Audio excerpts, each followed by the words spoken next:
Hello everyone. Today we will discuss about special cases for torque acting on a dipole placed in uniform electric field. तो हमने ये result find out कर लिया था अभी जो डाइपोल है जब उसको हम किस में प्लेस करते हैं यूनिफॉर्म इलेक्ट्रिक फील्ड में तो उस डाइपोल पे क्या लगती है टॉर्क एक्ट करती है। तो वो टॉर्क का हमने एक्सप्रेशन जो लास्ट वीडियो है उसमें हमने ये चीज़ फाइंड आउट कर ली। वो जो रिज़ल्ट आया था हमारे पास क्या आया था, जो टॉर्क है उसको किससे रिप्रेजेंट करते थे टाउ से, तो टाउ आया था equal to PE sine theta. तो अब इसके स्पेशल केसेस करते हैं। तो फर्स्ट कंडीशन मैं लगा रहा हूँ if theta equal to 0 degree. 0 degree का मीन्स क्या है, ये हमारे पास क्या है यूनिफॉर्म इलेक्ट्रिक फील्ड E। अब जो डाइपोल है थीटा एंगल 0 कब होगा हमारे पास, जब ये डाइपोल कैसे अलाइन हो जाएगा, align along the direction of electric field, यानी कि यहाँ पे माइनस क्यू यहाँ पे प्लस क्यू और ये 2a क्या है इसकी सेपरेशन, और जो डाइपोल मोमेंट होगा उसकी डायरेक्शन किस तरफ होगी हमारे पास, नेगेटिव से पॉजिटिव, दिस वन। तो इस कंडीशन में हमारे पास जो थीटा एंगल हो जाएगा, इस कंडीशन में हमारे पास जो थीटा एंगल आएगा वो कितना हो जाएगा 0 डिग्री। अब 0 हो गया तो हमारे पास अगर थीटा 0 तो साइन थीटा की वैल्यू अगर मैं यहाँ पुट करूँ तो साइन 0 क्या होता है 0, तो हमारे पास टॉर्क क्या आ जाएगा PE साइन 0, तो हमारे पास टॉर्क क्या आ जाएगा PE मल्टीप्लाई 0, तो क्या आ जाएगा 0। इसका मीन्स जो हमारे पास torque acting on the dipole वो किसके इक्वल हो जाएगा 0। अब इसमें हमारे पास जो फोर्सेस लग रही थी, यहाँ ये पॉजिटिव पॉजिटिव, यहाँ पॉजिटिव था और यहाँ क्या था नेगेटिव नेगेटिव, तो net force acting on dipole वो भी क्या था 0, क्योंकि नेगेटिव किस तरफ जाएगा पॉजिटिव की तरफ, पॉजिटिव किस तरफ जाएगा नेगेटिव की तरफ, तो फोर्सेस जो होंगी वो हमारे पास जो नेट फोर्स थी वो भी क्या होगी 0। इसका मीन्स जब हमारे पास थीटा एंगल 0 हुआ तो फोर्स की वैल्यू भी क्या है 0, जो नेट फोर्स है, और टॉर्क की वैल्यू भी क्या है 0। तो इस कंडीशन में ये जो डाइपोल होगा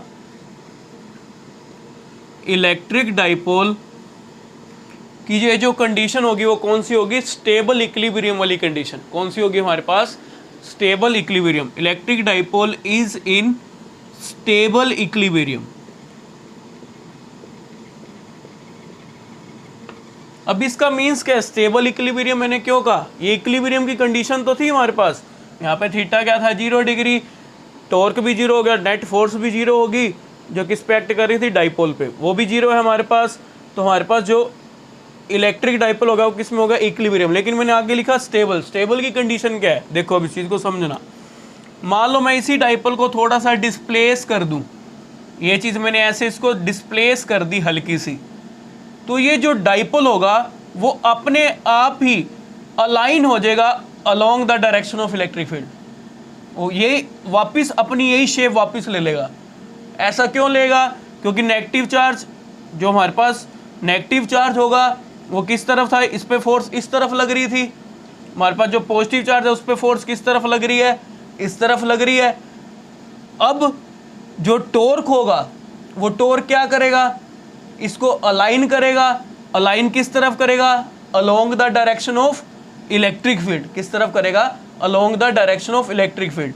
तो सिंपल सी बात है, जो ये जो डाइपोल होगा वो क्या करेगा हमारे पास, जैसे ही मैं इसको हल्का सा डिस्प्लेस कर दूंगा ये अपने आप ही ये वाली कंडीशन फिर दोबारा ले लेगा, ये अपने आप ही इसी कंडीशन में दोबारा स्टेबल हो जाएगा, यही वाली कंडीशन में। क्यों, क्योंकि इस पे जो फोर्स लग रही है नेगेटिव चार्ज पे वो इस तरफ लग रही है, पॉजिटिव चार्ज पे किस तरफ लग रही है उस तरफ, जिसके कारण क्या होगा हमारे पास, अब ये पेन है मेरे पास, मान लो ये मार्कर है, इस पे फोर्स इस तरफ लग रही है, इस पे फोर्स इस तरफ लगेगी, तो ये मार्कर वापस अपनी यही पोजीशन में आ जाएगा। इसका मीन्स ये डाइपोल अपनी उसी पोजीशन पे आ जाएगा। तो इसीलिए हम इसको कहते हैं स्टेबल इक्विलिब्रियम। क्या कहते हैं, स्टेबल इक्विलिब्रियम। अब सेकंड कंडीशन क्या है हमारे पास, अगर मैं थीटा यहाँ पे कह दूँ 30 डिग्री, क्या हमारे पास 30 डिग्री, सेकंड कंडीशन लगे चलें, अगर मैं थीटा की वैल्यू कितनी कह रहा हूँ 30 डिग्री, तो उस कंडीशन में साइन 30 की वैल्यू क्या आती है 1/2, तो टॉर्क क्या आ जाएगा PE साइन 30 की वैल्यू यहाँ पुट करेंगे यहाँ क्या साइन 30, तो हमारे पास क्या आ जाएगा पी ई डिवाइड में 2, क्योंकि 1/2 वैल्यू है, तो हमारे पास जो टॉर्क आएगा वो क्या आ जाएगा पी ई बाई 2। इसका मीन्स हमारे पास half the value of maximum torque acting on dipole, क्योंकि जो मैक्सिमम टॉर्क होगा, क्योंकि हमारे पास साइन थीटा की वैल्यू मैक्सिमम कब होगी +1 पे, वो भी कब होगी जब थीटा इक्वल क्या होगा 90 डिग्री। वो थर्ड कंडीशन अभी हम करेंगे। साइन थीटा की जगह क्या पुट कर दे 90 डिग्री, तो उसमें साइन 90 क्या आ जाएगा 1, तो उस कंडीशन में maximum torque act on the dipole, maximum torque acting on the dipole, तो वो क्या होगी torque equal to P E, ये मैक्सिमम वैल्यू बनेगी। लेकिन अब इसमें क्या बनी हाफ पी ई, तो इसका मीन्स हमारे पास जो टॉर्क की वैल्यू, जो हमारे पास टॉर्क आया जब एंगल कितना था 30 डिग्री, तो इसका मीन्स मैक्सिमम वैल्यू, जो मैक्सिमम टॉर्क था उसकी जो वैल्यू आई थी उसका क्या बन गया हाफ बन गया। थर्ड कंडीशन क्या है, if theta equal to 90 degree. 90 condition वाली कंडीशन क्या है भी, उसको कैसे दिखाएंगे, 30 वाली दिखानी है तो वो भी हम रिप्रेजेंट कर सकते हैं। मान लो मैं ये कह दूं एंगल कितना है 30 डिग्री, तो सिंपल आएगा टॉर्क क्या आएगा पी ई डिवाइड में 2। अगर 90 वाली दिखानी है तो उसमें कैसे दिखाओगे, ये यूनिफॉर्म इलेक्ट्रिक फील्ड, ये ऐसे कंडीशन बन जाएगी हमारे पास, ये माइनस क्यू, ये क्या है प्लस क्यू, और ये मेरे पास क्या है डाइपोल मोमेंट पी, और ये मेरे पास क्या है ई। तो इसका मीन्स ये एंगल कितना हो गया 90 डिग्री, कितना हो गया हमारे पास 90 डिग्री। तो थीटा 90 पुट करेंगे तो क्या आ जाएगा साइन थीटा, तो साइन 90 तो कितना आ जाएगा 1, तो टाउ किसकी इक्वल आ जाएगा पी ई। तो इस कंडीशन में क्या होगा, जो हमारे पास टॉर्क एक्ट करेगा डाइपोल पे, वो उसकी जो वैल्यू होगी वो क्या होगी मैक्सिमम होगी, वो ये कंडीशन होगी हमारे पास। अब जो लास्ट कंडीशन है हमारे पास वो क्या है, थीटा इक्वल टू अगर मैं पुट कर दूं 180 डिग्री, 180 में देखो हमारे पास फोर्थ कंडीशन क्या बन रही है, if theta equal to 180 degree. 180 degree क्या है हमारे पास, इसमें देखो क्या डायरेक्शन होगी हमारे पास भी, किस तरफ होगी, यहाँ पे क्या आएगा प्लस क्यू, और यहाँ पे क्या आएगा माइनस क्यू, और यहाँ पे क्या होगा मेरे पास, और ये मेरे पास क्या होगा P, और ये मेरे पास क्या है E। अब मैंने ऐसे क्यों बनाया, क्योंकि थीटा एंगल क्या है 180 डिग्री। 180 का मीन्स क्या है, थीटा एंगल किसके बीच में था, P और E के बीच में। किसके बीच में, हमारे पास P और E के बीच में एंगल होता है। अब E की डायरेक्शन किस तरफ है, राइट हैंड साइड, और P की डायरेक्शन किस तरफ होनी चाहिए, लेफ्ट हैंड साइड, तभी हम कहेंगे ना भी तो थीटा एंगल होगा इनके बीच में क्या होगा 180 डिग्री। तो यही वाली कंडीशन हमारे पास ऐसे बनेगी। तो इस कंडीशन में हमारे पास अगर मैं वैल्यू फाइंड आउट करूं, जो टॉर्क था मेरे पास क्या था पी ई साइन थीटा, तो थीटा की वैल्यू अगर मैं यहाँ पुट करता हूँ तो थीटा क्या इतना है 180 डिग्री, तो टॉर्क की वैल्यू क्या आएगी 0, क्योंकि साइन 180 भी क्या होता है 0। इसका मीन्स यहाँ पे जो नेट फोर्स लग रही है, यहाँ पे पॉजिटिव पॉजिटिव पॉजिटिव पॉजिटिव, या नेगेटिव नेगेटिव नेगेटिव नेगेटिव, पहली वाली कंडीशन वही सेम है। डाइपोल पे जो नेट फोर्स लगती है वो क्या लगेगी जी, हमारे पास 0 होगी। क्यों, क्योंकि इस कंडीशन में जो फोर्स लगेगी पॉजिटिव पॉजिटिव को क्या करेगा रिपेल करेगा, तो इस फोर्स इस तरफ लगेगी इस पॉजिटिव चार्ज पे, नेगेटिव नेगेटिव को क्या करेगा रिपेल करेगा, तो फोर्स इस तरफ लगेगी। तो नेट फोर्स क्या आएगी 0 होगी, नेट टॉर्क भी क्या आई हमारे पास 0 आई। इसका मीन्स जब थीटा इक्वल टू 180 डिग्री है तो हमारे पास नेट फोर्स भी क्या आ रही है 0, और टॉर्क भी क्या आया 0। और ये वाली कंडीशन कौन सी थी, इक्विलिब्रियम वाली कंडीशन। लेकिन अब हमने ये देखना भी ये स्टेबल है या अनस्टेबल है। 0 वाली में क्या था, स्टेबल इक्विलिब्रियम की कंडीशन थी, यानी कि जो इलेक्ट्रिक डाइपोल था इज इन स्टेबल इक्विलिब्रियम था जब थीटा इक्वल टू 0 डिग्री था। लेकिन 180 की कंडीशन में क्या है, जो इलेक्ट्रिक डाइपोल है is in unstable equilibrium, unstable equilibrium. अब ऐसा क्यों है, अब देखो मान लो मैं इसको हल्का सा रोटेट कर दूं, रोटेट करूंगा तो क्या होगा, पॉजिटिव पॉजिटिव को रिपेल करेगा, यानी कि इस पे फोर्स इस तरफ लगेगी, नेगेटिव नेगेटिव को क्या कर रहा है रिपेल कर रहा है, इस पे फोर्स किस तरफ लग रही है इस तरफ लगेगी, ये पॉजिटिव उस तरफ नेगेटिव इस तरफ। इसका मीन्स अब क्या ये वापस इस कंडीशन में आ जाएगा, नहीं आएगा, ये अपनी यही कंडीशन में दोबारा नहीं आएगा। इसलिए हम इसको क्या कहते हैं, अनस्टेबल। क्या बोलेंगे, जो इलेक्ट्रिक डाइपोल है वो किस में है, अनस्टेबल इक्विलिब्रियम। अब इस पे देखो हमारे पास एक न्यूमेरिकल देखते हैं ताकि ये चीज़ तुम्हें और अच्छी तरह क्लियर हो जाए। इस पे न्यूमेरिकल्स अगर आ जाए तो तुम इसको कैसे करोगे। देखो हमारे पास न्यूमेरिकल क्या है, इलेक्ट्रिक डाइपोल विद, क्वेश्चन क्या है हमारे पास, an electric dipole with dipole moment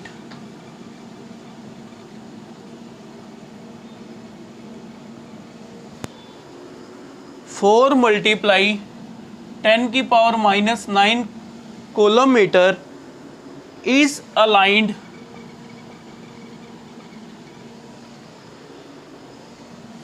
at an angle 30 degree with the direction of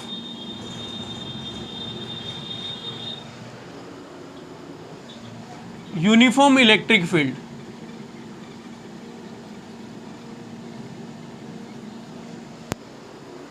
Of magnitude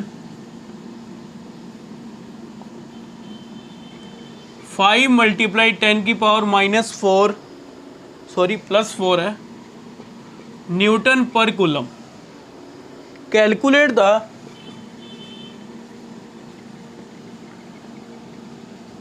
torque magnitude of the torque, calculate the magnitude of torque acting on the electric dipole।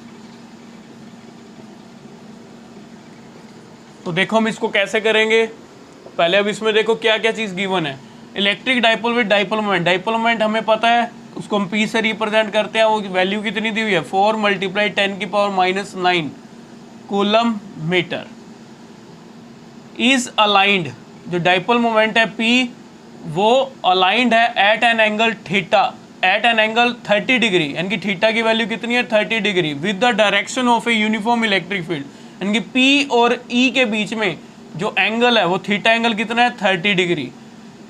और E का जो magnitude दिया हुआ है वो E uniform electric field of magnitude वो हमें कितना दिया हुआ, 5 × 10⁻⁴ न्यूटन पर कूलम।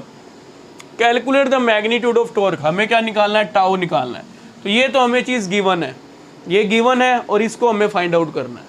तो हमारे पास टॉर्क क्या आ जाएगा, टाउ इक्वल टू क्या होता था, P is sine theta, formula हमें पता है। P कितना है 4 × 10⁻⁹, इलेक्ट्रिक फील्ड कितना है E 5 × 10⁻⁴ मल्टीप्लाई साइन थीटा कितना है 30 डिग्री। तो हमारे पास जो टाउ आ जाएगा वो किसके इक्वल आ जाएगा, इसकी मल्टीप्लाई करते हैं, 4 की 5 से करें 20 मल्टीप्लाई 10 की पावर कितना आ जाएगा -9 में से प्लस का 4 गया तो हमारे पास कितना आ जाएगा 10 की पावर -5 मल्टीप्लाई साइन 30 कितना होता है 1/2। तो हमारे पास देखो क्या वैल्यू आ जाएगी, यहाँ से कैंसिल आउट हो जाएगा, 10 रह जाएगा, यहाँ पे आ गया 10 की पावर 1 और यहाँ पे गया 10 की पावर -5। तो हमारे पास कितना रहेगा 10 की पावर -4। अब इसके पीछे यूनिट क्या लगेंगे, तो हमें पता है फोर्स टॉर्क क्या होता था, force multiply perpendicular distance between two parallel forces, यही बोलते थे। तो फोर्स क्या होता है न्यूटन, डिस्टेंस क्या होता है मीटर। तो हमारे पास क्या लगेंगे न्यूटन मीटर। ध्यान रखना यूनिट जरूर लगाने हैं, नहीं तो इसके नंबर मार्क्स तुम्हारे एग्जाम में कैंसिल होंगे, भी हाफ मार्क्स इसका भी होता है। तो ये हमारे पास क्या आ गया टॉर्क, ये हमारे पास आंसर आ गया। तो I hope you will understand. Thank you, have a nice day.